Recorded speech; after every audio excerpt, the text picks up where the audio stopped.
हमारा चिंतन गीता अध्याय 8 श्लोक 7 पे चल रहा है। अत्यंत महत्वपूर्ण श्लोक है। इस पर हमारा गहन चिंतन चल रहा है। प्रभु कहते हैं कि माम स्मरण, अर्थात अंतरंग से भगवान श्री कृष्ण का स्मरण और बहिरंग से जो भी संसार की जिम्मेदारी आती है, कर्तव्य निभाने, वो सब कर्तव्य हम निभाते रहें। अब प्रश्न यह होता है कि प्रभु स्मरण करना चाहिए, यह बात तो हमारे समझ में आ गई, इसको हम स्वीकार भी करते हैं। अब प्रश्न यह है कि स्मरण कैसे करें, स्मरण किस प्रकार का होता है। शास्त्रकार बताते हैं कि स्मरण 3 प्रकार के होते हैं। बोधजन्य स्मरण, संबंधजन्य स्मरण और तीसरा क्रियाजन्य स्मरण या अभ्यासजन्य स्मरण कह सकते हैं। तो बोधजन्य स्मरण, इस पर थोड़ा हमने चिंतन किया। जो अपना बीइंग है, जो अपना होना है इस संसार में, उसको व्यक्ति कभी भी भूल नहीं सकता है। वो हमेशा याद रहेगा। जैसे मैं पुरुष हूँ, ये मेरा बीइंग है, ये मेरा होना है। अब इसको मैं कभी नहीं भूल सकता। और हमने शेर के बच्चे का भी उदाहरण दिया। जब उसको भरोसा हो गया कि मैं शेर हूँ, अब जब उसको बोध हो गया कि मैं शेर हूँ, सिंह हूँ, चेहरा भी देख लिया उसने, आवाज़ भी कर ली, अब ये क्या भूल सकता है? अब ये क्या भेड़ बकरियों के बीच में जा सकता है? अब वो अपने को भेड़ बकरी समझ सकता है क्या? नहीं समझ सकता, क्योंकि उसको बोध हो गया। हमारा भी ऐसा ही है। हम परमात्मा के अंश हैं। ईश्वर अंश स्वयं भगवान श्री कृष्ण भगवद गीता के 15वें अध्याय में कहते हैं कि ममे वंशो जीवलोके जीवभूतः सनातनः। आप सब मेरे अंश हो, परमात्मा के अंश हो।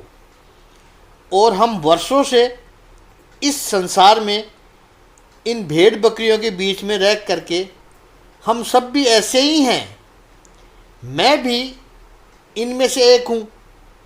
लेकिन जब कोई ज्ञानी महापुरुष परम गुरु मिल जाए तो वो भेड़ बकरियों में से खींचकर हमें बाहर निकाल लेता है। अरे तू मेरा है। शुरुआत में तो यही कहेंगे, आप कहाँ, हम कहाँ, हम तो संसारी हैं। नहीं, तू मेरा है, मेरे जैसा है, साथ में मेरे रहे, मेरे पास।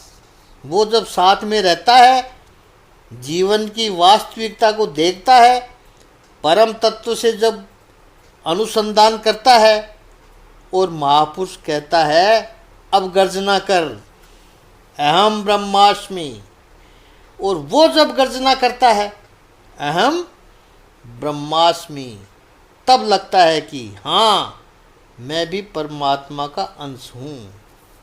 मैं संसार का नहीं हूँ, मैं भगवान श्री कृष्ण का हूँ, मैं भगवान का हूँ। यह बोधजन्य स्मरण हुआ।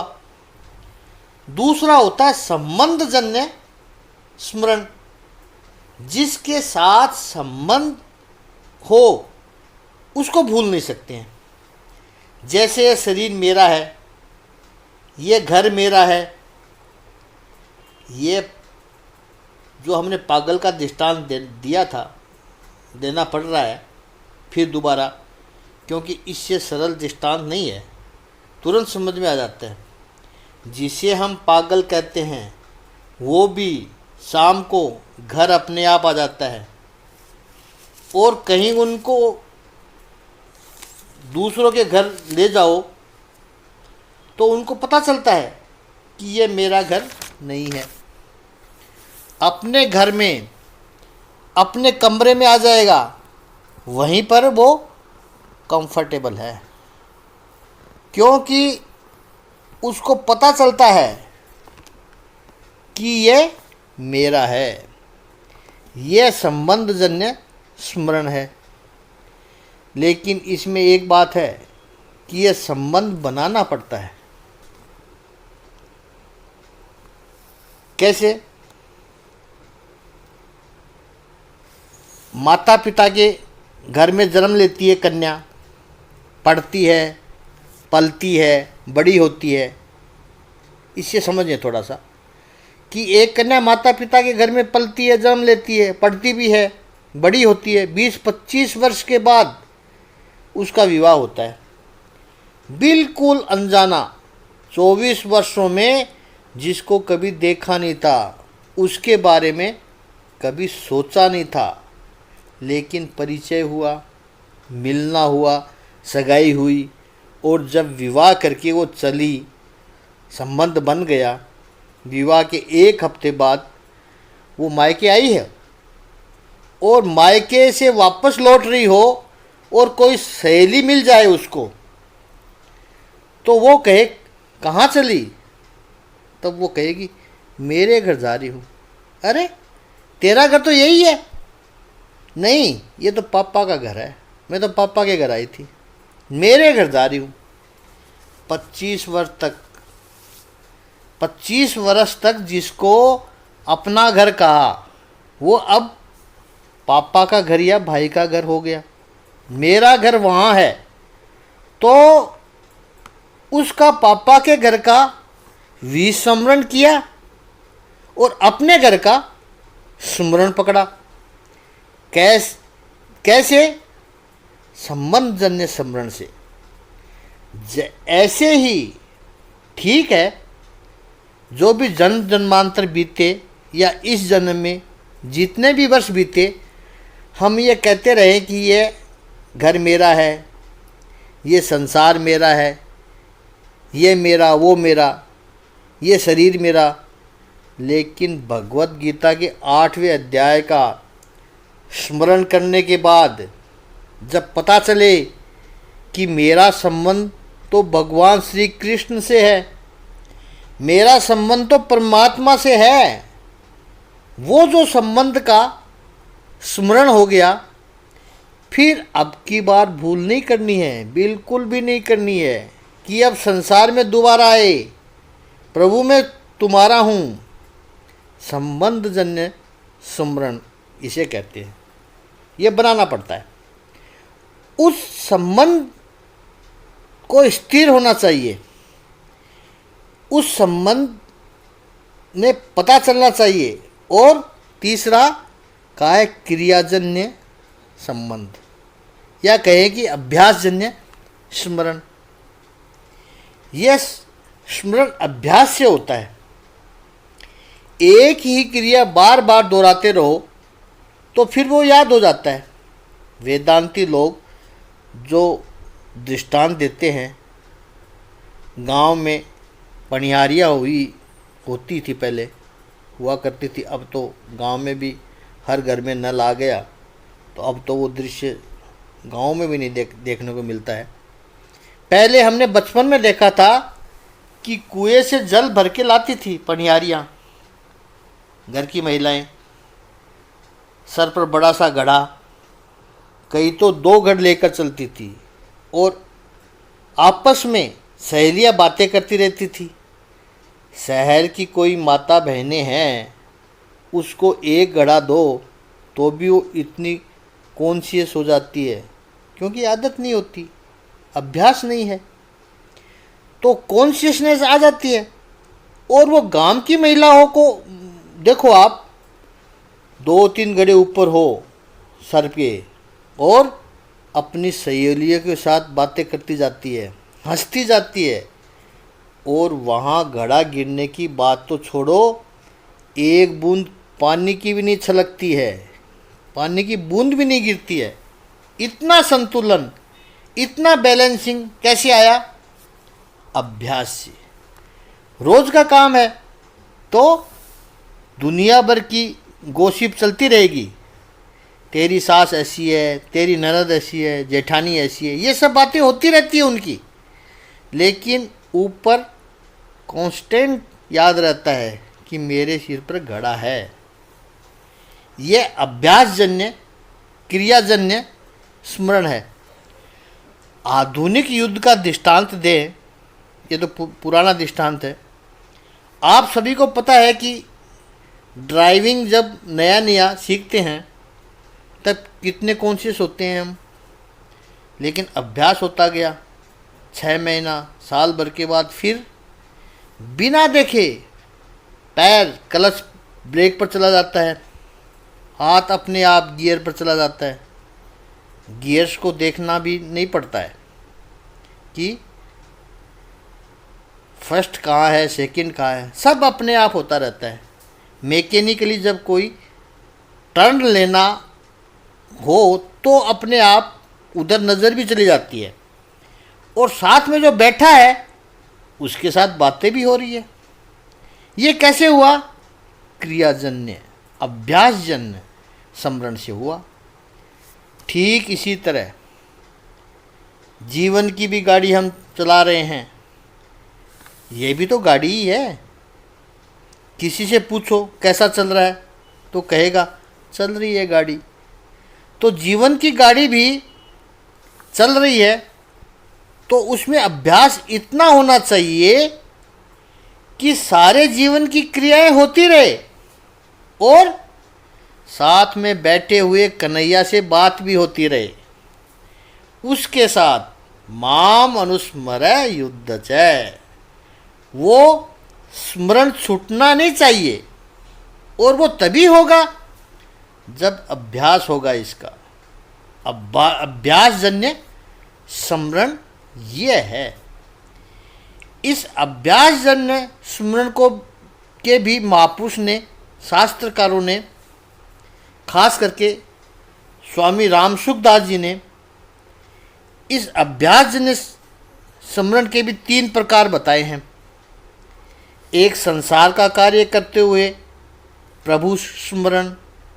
शब्दों पर ध्यान दीजिएगा, बड़े खास शब्द हैं, समझने हैं थोड़े से, इतने टेक्निकल शब्द नहीं है कि समझ में नहीं आए, लेकिन शब्दों पर थोड़ा सा ध्यान दीजिएगा। एक संसार का कार्य करते हुए प्रभु स्मरण।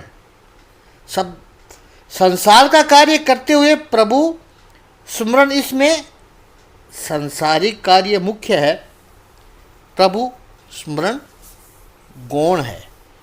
फोकस संसार के कार्यों पर है कि वहाँ कुछ बिगड़ना नहीं चाहिए, और प्रभु का स्मरण चल रहा है। ये पहला स्मरण बताया स्वामी जी ने, राम सुखदास जी ने। दूसरा, प्रभु स्मरण करते करते संसार का कार्य। यहाँ इम्पोर्टेंस प्रभु स्मरण का है। भगवान का स्मरण होता रहे और संसार का कार्य गौण है।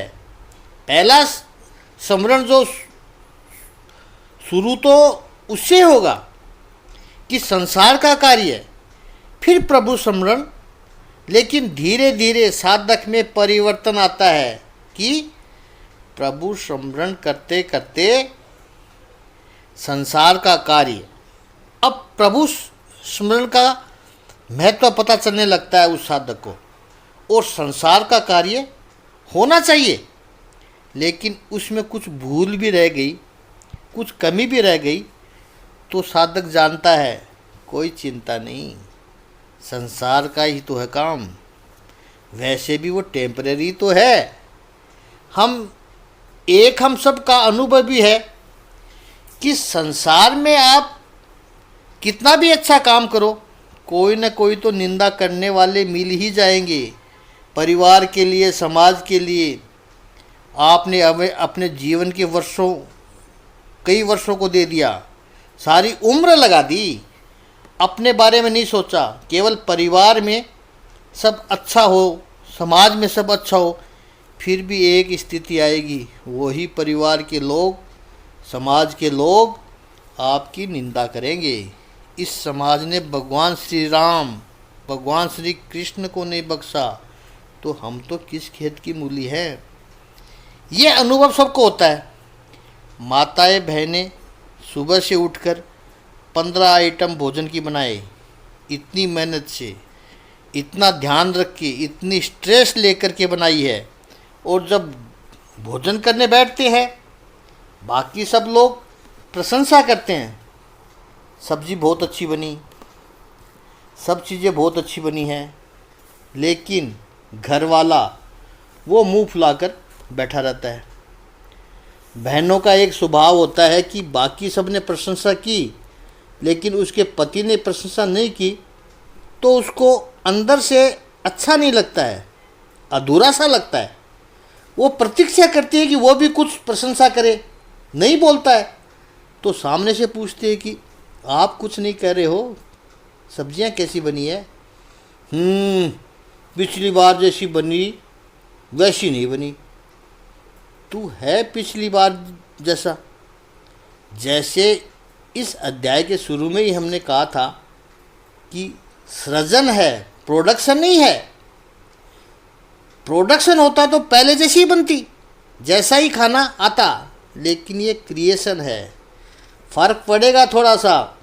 साधक को ये बात ये पता चलता है कि संसार में चाहे कितना भी परफेक्शन लाने का प्रयास करो, कोई ना कोई निंदा करने वाला मिल ही जाएगा।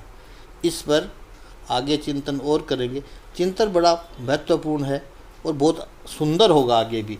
श्लोक बहुत महत्वपूर्ण हो तो चिंतन भी उतना ही महत्वपूर्ण होना चाहिए। हमारा चिंतन गीता अध्याय 8 श्लोक 7 पे चल रहा है। अंतरंग से भगवान श्री कृष्ण का स्मरण और बाहिर रंग से जो भी संसार की जिम्मेदारी आती है, कर्तव्य निभाना है, वो सब कर्तव्य हम निभाते रहें। स्मरण किस प्रकार का होता है? शास्त्रकार बताते हैं कि स्मरण 3 प्रकार के होते हैं। बोधजन्य स्मरण, संबंधजन्य स्मरण और तीसरा क्रियाजन्य स्मरण या तो अभ्यासजन्य स्मरण। बोधजन्य स्मरण जो अपना बीइंग है, जो अपना होना है इस संसार में, आपको उसको व्यक्ति कभी भूल नहीं सकता है, वो हमेशा याद रहेगा। जैसे मैं पुरुष हूँ, ये मेरा बीइंग है, ये मेरा होना है, अब इसको मैं कभी नहीं भूल सकता हूँ। ये बोधजन्य स्मरण है। जैसे स्त्री है तो उसको स्त्री को भी पता है कि मैं स्त्री हूँ, और इस पर हमने चिंतन भी किया। उसको भरोसा, जैसे हमने शेर के बच्चे का उदाहरण दिया था, उसको भरोसा हो गया मैं शेर हूँ। अब जब उसको बोध हो गया कि मैं शेर हूँ, सिंह हूँ, चेहरा भी देख लिया उसने अपना, आवाज़ भी निकाल ली, अब ये क्या भूल सकता है? अब ये क्या भेड़ बकरियों के बीच में जा सकता है?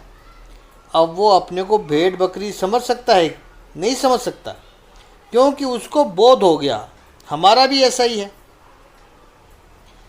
दूसरा होता है संबंधजन्य स्मरण। जिसके साथ संबंध हो उसको भूल नहीं सकते हैं। जैसे ये शरीर मेरा है, यह घर मेरा है, तो यह स्मरण कोई भी भूल नहीं सकता है। यह संबंधजन्य स्मरण है। ये शरीर मेरा है, लेकिन भगवत गीता के 8वें अध्याय का स्मरण करने के बाद जब पता चले कि मेरा संबंध तो भगवान श्री कृष्ण से है, मेरा संबंध तो परमात्मा से है, वो जो संबंध का स्मरण हो गया, फिर अब की बार भूल नहीं करनी है कि अब संसार में दोबारा आए। प्रभु मैं तुम्हारा हूँ, संबंधजन्य स्मरण है। सारे जीवन की क्रियाएं होती रहे और साथ में बैठे हुए कन्हैया से भी बात होती रहे। जैसा हमने गांव की स्त्री का उदाहरण दिया था, कुएं से पानी लाती है, कितना बैलेंसिंग रहता है। उसके साथ ही माम अनुस्मर युद्धचय, वो स्मरण छूटेगा नहीं। वो तभी होगा जब अभ्यास होगा इसका। अभ्यासजन्य स्मरण ये है। इस अभ्यासजन्य स्मरण के भी महापुरुषों ने, शास्त्रकारों ने, खास करके स्वामी रामसुखदास जी ने इस अभ्यासजन्य स्मरण के 3 प्रकार बताए हैं। एक, संसार का कार्य करते हुए प्रभु स्मरण, शब्दों पर ध्यान दीजिएगा, संसार का कार्य करते हुए प्रभु स्मरण, इसमें संसारिक कार्य मुख्य है, प्रभु स्मरण गौण है। फोकस संसार के कार्यों पर है कि वहाँ कुछ बिगड़ना नहीं चाहिए, और प्रभु का स्मरण चल रहा है। बहुत उच्च कोटि के भाव है और बहुत ही उच्च कोटि का ज्ञान है स्वामी जी का, रामसुखदास जी का। ये पहला स्मरण है। दूसरा, प्रभु स्मरण करते करते संसार का कार्य, यहाँ इम्पोर्टेंस प्रभु स्मरण का है। भगवान का स्मरण होता रहे और संसार का कार्य गौण है। पहला स्मरण जो शुरू हुआ उसी से ही आगे की यात्रा शुरू होती है, आगे बढ़ती है। तो पहला स्मरण शुरू हुआ, उससे ही आगे फिर ये स्मरण आ जाता है कि संसार का कार्य, फिर प्रभु स्मरण। लेकिन धीरे धीरे साधक में परिवर्तन आता है कि प्रभु स्मरण करते करते संसार का कार्य करूं। अब प्रभु स्मरण का महत्व पता चलने लग जाता है उसको, और संसार का कार्य होना चाहिए, लेकिन उसमें कुछ भूल भी रह गई, कुछ कमी भी रह गई, तो साधक जानता कोई चिंता की बात नहीं है, संसार का ही तो काम है, वैसे भी तो टेम्परेरी होता है, परमानेंट तो है नहीं कुछ।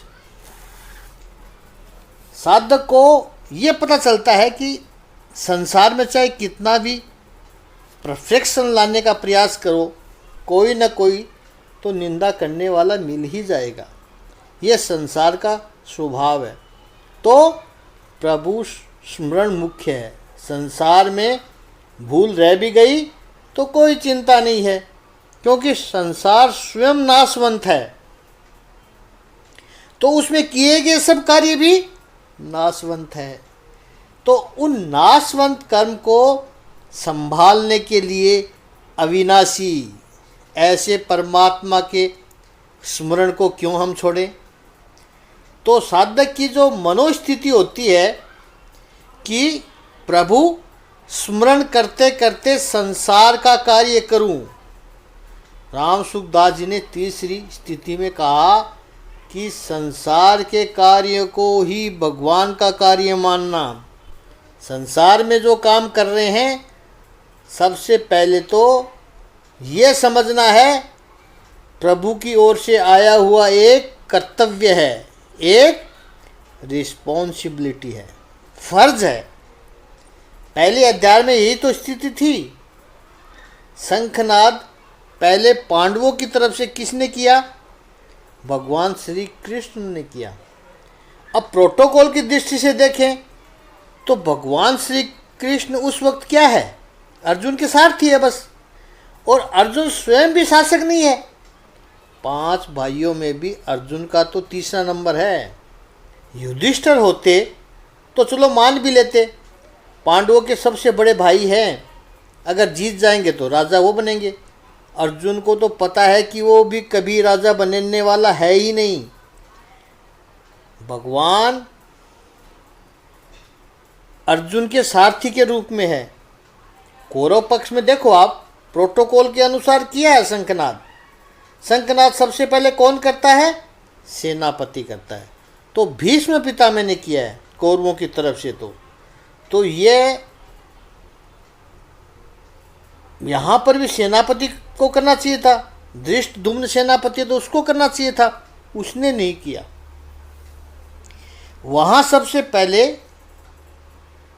पांडवों की तरफ से सबसे पहले भगवान श्री कृष्ण ने शंखनाद किया, क्योंकि पांडव समझते हैं कि हम युद्ध चाहते नहीं है, लेकिन भगवान श्री कृष्ण के द्वारा आई गई एक ड्यूटी है धर्म युद्ध है, धर्म की रक्षा के लिए हम युद्ध करने आए हैं। तो संसार के काम को भगवान का काम समझ करके करना है। इसको एक दृष्टांत से समझें। आप अपने लिए कपड़े खरीदो, यूजुअली आप कपड़े खरीदते हो तो एक अलग बात होती है, अपनी चॉइस होती है, अपनी पसंद, ये सब आती है। अब आप अपने बेटे की शादी में या बिटिया की शादी में शॉपिंग करोगे तो पूरा आपका दृष्टिकोण ही बदल जाता है। तब वो यही सोचता है कि मेरी चॉइस महत्वपूर्ण नहीं है, मेरी बिटिया को क्या अच्छा लगेगा, उसको क्या पसंद है। ऐसे ही सारे काम होते हैं। संतान के विवाह के समय भी हम जब कर्तव्य निभाते हैं, अच्छी तरह से निभाते हैं, उस समय अपने personal likes and dislikes choice को छोड़ देते हैं। वो करेंगे जो उसको अच्छा लगेगा, बिटिया को अच्छा लगेगा या बेटे को अच्छा लगेगा। जैसे ही जीवन में यह हो जाए कि मेरा जीवन मेरे परमात्मा का उत्सव है, मेरे कन्हैया का सेलिब्रेशन है, तो मेरे प्रभु को क्या अच्छा लगेगा। एक बार जब यह बात मन में स्थिर हो जाती है तो फिर पर्सनल लाइक्स, डिसलाइक्स, चॉइसेस, ये सब बातें फिर परेशान करती ही नहीं है। मेरे प्रभु को क्या अच्छा लगेगा और भगवान को क्या पसंद है, वो समझने के लिए तो भगवत गीता को समझना है हमें। भागवत सुननी है कि मेरा जीवन ऐसा हो कि भगवान श्री कृष्ण को पसंद आए। तो स्वामी जी ने कहा, रामसुखदास जी ने कहा कि संसार का कार्य को भगवत कार्य समझ के करें, मेरा प्रभु जो करे। और ये स्टेटमेंट जो दिया है स्वामी जी ने, हेल्पलेस का स्टेटमेंट नहीं है, कन्विक्शन के बाद आया हुआ स्टेटमेंट है। हेल्पलेस में तो सभी लोग बोलते हैं, जब चारों तरफ हाथ मार कर भी सफलता नहीं मिलती है तब लोग कहते हैं अब भगवान की इच्छा। ये रोते हुए कहने की बात नहीं है, वो कहते हैं रोते हुए, लेकिन यहाँ पर जो स्वामी जी कह रहे हैं वो रोते हुए कहने की बात नहीं है, आत्मविश्वास से कहने की बात है कि मेरे जीवन में जो हो रहा है वो मेरे प्रभु की इच्छा से हो रहा है। मई अर्पित मनः बुद्धि, और कहा युद्ध जय। इसको भी समझें। भगवान अर्जुन से कहते हैं युद्ध जय, क्योंकि वहाँ कुरुक्षेत्र के मैदान में नैमित्तिक कर्म है युद्ध करना। लेकिन हम सभी के लिए अर्थ क्या है, हम अपना कर्तव्य जो है उसको सही रूप से निभाएं। भगवान श्री कृष्ण के ये सबसे नहीं कहना चाहते हैं भगवान श्री कृष्ण कि तुम भी जाकर लड़ो झगड़ो सबसे। हम जो सार्वजनिक संदेश है, सर्वकालिक संदेश है, यूनिवर्सल मैसेज इसमें है, वो ये है कि अपना कर्तव्य निभाए। सभी समय में हमें परमात्मा का स्मरण करते हुए हमें अपने कर्तव्य को, अपने नैमित्य कर्म को करते रहें। याद रहे, भगवत गीता को कर्मयोग शास्त्र कहा गया है। भगवत गीता में भगवान श्री कृष्ण कभी भी कर्तव्य से विमुख नहीं करते हैं। एक वाक्य भी आपको ऐसा नहीं मिलेगा जहाँ पर भगवान श्री कृष्ण कहेंगे कि तुम कर्म को छोड़ दे, कर्तव्य को छोड़ दे, भगोड़े बन जा। ऐसा कभी नहीं कहते हैं। जो भी है, डॉक्टर है कोई तो बीमार की सेवा करना उसका कर्तव्य है, वो कर्तव्य करता रहे। शिक्षक है, अध्ययन कराना वो उसका कर्तव्य है, वो करता रहे। राजनीतिज्ञ है वो अपना कर्तव्य करता रहे, निस्वार्थ समाज की सेवा, और उद्योगपति अपना कर्तव्य अपनी निष्ठा से करता रहे। जिसका जो भी कर्तव्य है वो निष्ठापूर्वक करता रहे, अपने जीवन में, परिवार के जीवन में, समाज के जीवन में, इवन राष्ट्र के जीवन में और विश्व के कल्याण के लिए कार्य करते रहे। यह भगवत गीता का संदेश है। बस कर्तव्य नहीं छोड़ना है। भगवान श्री कृष्ण कर्तव्य के आग्रही हैं, स्वधर्म के आग्रही हैं, और पूरी चर्चा जो इस 8वें अध्याय में चल रही है वो क्या है? मृत्यु को मंगलमय बनाना है, जीवन को दिव्य बनाना है।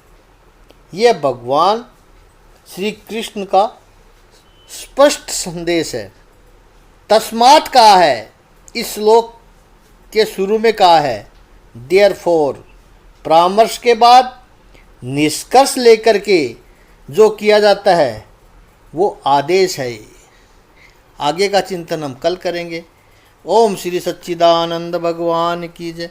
ओम श्री आनंद गंध भगवान की जय।